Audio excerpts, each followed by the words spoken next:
കടുവ കൽക്കുണ്ട് ആനത്താനം പടിയിൽ. നരഭോജി കടുവയ്ക്കായി 12-ാം ദിവസത്തെ തെരച്ചിലിനിടെ കരുവാരകുണ്ടിലെ കൽക്കുണ്ട് ആനത്താനം എസ്റ്റേറ്റിന് സമീപം കടുവ ഒലിപ്പുഴയിലിറങ്ങിയ ശേഷം CTC എസ്റ്റേറ്റിൽപ്പെട്ട ഷൗക്കത്തിൻ്റെ തോട്ടത്തിലേക്ക് പോകുന്നതായാണ് കണ്ടത്. കൽക്കുണ്ടിൽ പോയി തിരികെ വരികയായിരുന്ന യുവാക്കളാണ് വൈകുന്നേരം മൊബൈൽ ക്യാമറയിൽ ചിത്രം പകർത്തിയത്. പ്ലാസ്റ്റിക് വലയിട്ട് വേലി കെട്ടിയ കൊക്കോത്തോട്ടത്തിലേക്കാണ് കടുവ ചാടിക്കടന്നു പോകുന്നതായി കാണുന്നത്.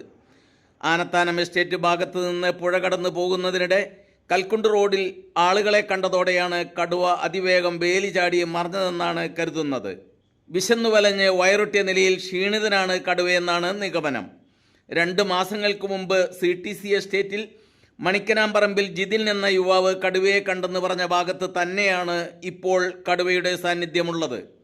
അന്ന് രാത്രി അപ്രതീക്ഷിതമായി കടുവയെ കൺമുമ്പിൽ കണ്ടപ്പോൾ ചിത്രം പകർത്താൻ കഴിയാത്തതിനാൽ ചില മാധ്യമ സുഹൃത്തുക്കൾക്ക് അവരുടെ ആവശ്യപ്രകാരം കടുവയുടെ ഒരു ഡൗൺലോഡ് ചെയ്ത ചിത്രം നൽകുകയും അത് വൻ വിവാദമാകുകയും തുടർന്ന് വനം വകുപ്പിൻ്റെ ആവശ്യപ്രകാരം പോലീസ് കേസെടുക്കുകയും ചെയ്ത വാർത്തകളൊക്കെ അന്ന് വൈറലായിരുന്നു. കടുവയെ തന്നെയാണ് ജിതിൻ അന്ന് കണ്ടിരുന്നതെന്ന് ഇപ്പോൾ എല്ലാവർക്കും ബോധ്യമായിട്ടുണ്ട്. ജിതിനെ കുറ്റപ്പെടുത്തിയവർക്കും ഉറഞ്ഞു തുള്ളിയവർക്കുമെല്ലാം, പ്രത്യേകിച്ച് മാപ്രകൾക്ക് കുറ്റബോധമുണ്ടാകേണ്ടതാണ്.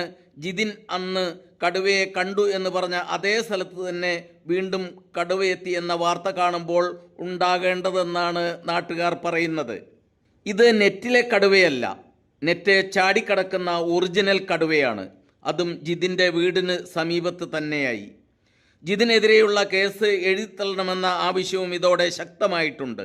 പാറശ്ശേരിയിൽ നിന്ന് മഞ്ഞൾപ്പാറ വഴി കുണ്ടോട ഭാഗത്തേക്കും തിരിച്ചും അതേ വഴി CTCയിലൂടെ കേരള എസ്റ്റേറ്റ് വഴി കടുവയുടെ സ്ഥിരം സഞ്ചാരപഥമാണെന്ന് 2-3 വർഷങ്ങളായി നേരിട്ട് കണ്ട പലരും പറഞ്ഞിരുന്നതാണ്. ഗഫൂർ എന്ന ടാപ്പിംഗ് തൊഴിലാളിയെ അടയ്ക്കാക്കുണ്ട് റാവത്തൻകാണ്ടിൽ വെച്ച് കടുവ കടിച്ച് കൊലപ്പെടുത്തിയതിൻ്റെ 11-ാം ദിവസവും കടുവയുടെ സാന്നിധ്യം സ്ഥിരീകരിച്ചിട്ടുള്ള കേരള എസ്റ്റേറ്റ്, പാന്ത്ര, സുൽത്താന എസ്റ്റേറ്റ്, മദാരിക്കുണ്ട്, മഞ്ഞൾപ്പാറ തുടങ്ങിയ ഭാഗങ്ങളിൽ വ്യാപകമായി തെരച്ചിൽ നടത്തിയെങ്കിലും കടുവയെ കണ്ടെത്താനായിരുന്നില്ല. മലവാരങ്ങളിൽ സ്ഥാപിച്ച ക്യാമറ പരിശോധിച്ചതിൽ കടുവയുടെ ദൃശ്യങ്ങളൊന്നും ലഭ്യമായിരുന്നുമില്ല. ഞായറാഴ്ച കുണ്ടോട ഭാഗത്ത് കടുവയെ കണ്ടതായുള്ള വിവരം അധികൃതർക്ക് ലഭിച്ചിരുന്നു. കനത്ത മഴയത്ത് ദൗത്യം എങ്ങനെ തുടരുമെന്ന ആലോചനയിലായിരുന്നു തിരച്ചിൽ സംഘം. പ്രദേശത്ത് രാത്രി ഒരു സംഘം പട്രോളിംഗ് നടത്താമെന്നും വനംവകുപ്പ് അറിയിച്ചിട്ടുണ്ട്. കടുവയെ കണ്ട എല്ലാ ഭാഗങ്ങളിലും കടുവയ്ക്കായി കെണിക്കൂടുകളും ക്യാമറകളും സ്ഥാപിച്ചിട്ടുമുണ്ട്. ഇതിനിടെ അടയ്ക്കാക്കുണ്ട് പാറശ്ശേരിയിൽ മൈലാടി സ്കൂൾ പരിസരത്ത് തളച്ചിരുന്ന പാപ്പാനെ ആക്രമിച്ച കുഞ്ചിയാന കുഞ്ചുവിനെ കഴിഞ്ഞ ദിവസം തിരികെ കൊണ്ടുപോയി.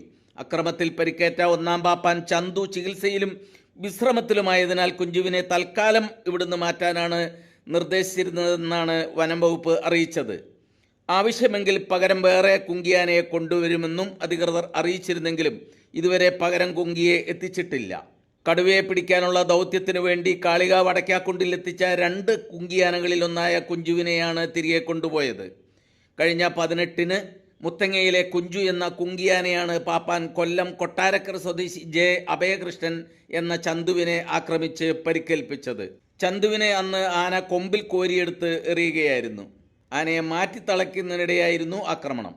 കടുവ സാന്നിധ്യമുള്ളതായി അറിഞ്ഞാൽ കുങ്കിയാനകളെ ഉപയോഗിച്ച് മയക്കുപിടി വിദഗ്ധന്മാർക്ക് എത്തിപ്പെടാനോ മയക്കുപിടി വെക്കാനോ സാധിക്കുന്ന ഭൂപ്രദേശങ്ങളല്ല കരുവാരകുണ്ട്, കൽക്കുണ്ട്, കുണ്ടോട, കാളികാവിലെ അടയ്ക്കാക്കുണ്ട്, പാറശ്ശേരി മലയോര കാർഷിക മേഖലകളെന്നുമാണ് വനം വകുപ്പിലെ തന്നെ ചിലർ ഇപ്പോൾ പറയുന്നത്.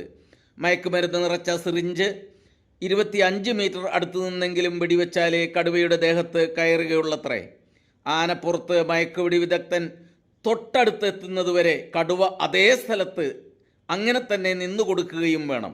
ഇതെല്ലാം അപ്രായോഗികമാണെന്ന് സാധാരണക്കാർക്ക് പോലും മനസ്സിലാകില്ലേ എന്നാണ് അവർ ചോദിക്കുന്നത്.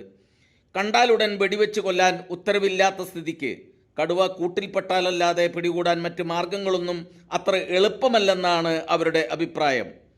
മനുഷ്യ മാംസം തിന്ന് രുചിയറിഞ്ഞ കടുവയാണ് വിശന്ന് ഇര തേടി പരക്കം പായുന്നത് എന്നതിനാൽ മലയോരവാസികൾ നിതാന്ത ജാഗ്രത പുലർത്തണമെന്നാണ് മുന്നറിയിപ്പ്.